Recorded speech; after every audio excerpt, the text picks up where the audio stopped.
ঘটনাবহুল অনেক কর্মকাণ্ড দেশে বিদ্যমান। তার মধ্যে গতকালকে কতগুলি ঘটনা ঘটেছে। তার প্রথমটি ঘটেছে মাহমুদুর রহমান মান্নাকে নিয়ে, যিনি একজন প্রাজ্ঞ রাজনীতিবিদ এবং তিনি জুলাই আগস্ট বিপ্লবের একজন স্টেক হোল্ডার। তাকে গতকালকে অর্থাৎ যেখানে 21শে পদক দেওয়া হয়েছে সেই অনুষ্ঠানটিতে তাকে প্রবেশ করতে দেওয়া হয়নি। তিনি 4টা গেটে বাধাপ্রাপ্ত হয়ে পরিশেষে সেখান থেকে ফেরত এসেছেন।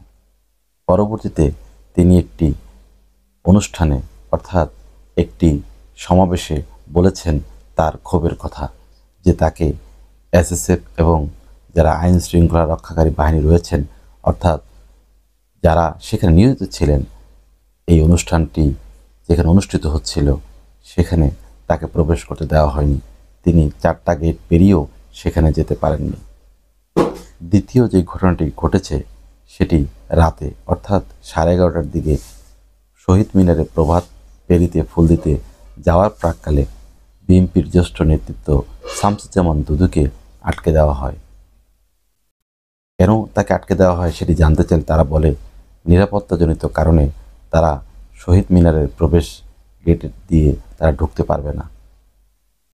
তাদের সেখানে যাওয়ার জন্য ভিআইপি পাস লাগবে এবং যাদের ভিআইপি পাস রয়েছে তারাই সেখানে ঢুকতে পারবে। এটি নিয়ে শামসুজ্জামান দুদু ভাই এবং তার যারা নেতাকর্মী রয়েছে তাদের সাথে সেখানে এসএফ সদস্যদের সাথে বাকবিতণ্ডা হয়েছে এবং তিনি সেখানে 2 থেকে 2.5 ঘন্টা অপেক্ষা করার পরে সেখান থেকে চলে আসে।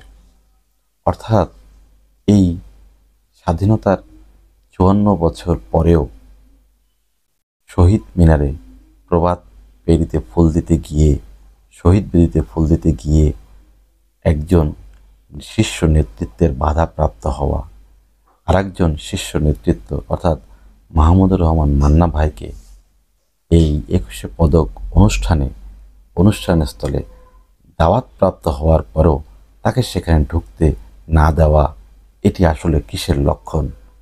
কারণ এই যে 71-এর পরাজিত শক্তি, এরা যে রাষ্ট্র ক্ষমতায় এবং রাষ্ট্রকে এরা কুক্ষিগত করে একটি পাকিস্তান এবং আফগানিস্তান বানানোর জন্য একটি ষড়যন্ত্র করছে এবং মুক্ত চিন্তার মানুষদের যে প্রতি পদে পদে বাধা দেওয়া হচ্ছে, এটি তার একটি নমুনা এবং এ থেকে আসলে আমাদের খুব দ্রুত বের হয়ে আসা।